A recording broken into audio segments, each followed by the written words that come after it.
Mapagpalang araw po sa atin lahat. Naku po, gaano katotoo na buntis daw po si Kim Cho. At yung nakakita nga po nung video na ito ay sinasabi na 3 buwan o 4 na buwan yung pinagbubuntis ni Kim.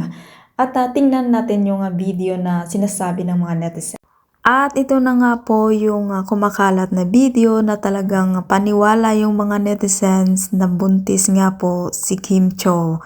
Pero syempre naman, hihintayin natin yung kumpirmasyon mula kay Kim kung talagang buntis nga po siya.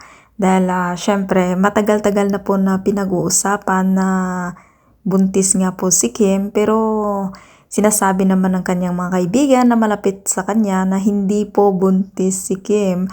Pero yung mga video na kumakalat, malaki po ang kanyang tiyan. Kaya, syempre yung mga netizens, naniniwala na buntis talaga si Kim. At sana naman yung ama ng kanyang pinagbubuntis, walang iba kundi si Paulo Abilino. At ikaw, masaya ka ba kung sakaling buntis si Kim Cho? At kung ikaw hindi pa nakasubscribe ng aking channel, mag-subscribe ka na sa aking channel. Ives Kibilas ka. Maraming salamat at mapagpalang araw po sa ating lahat.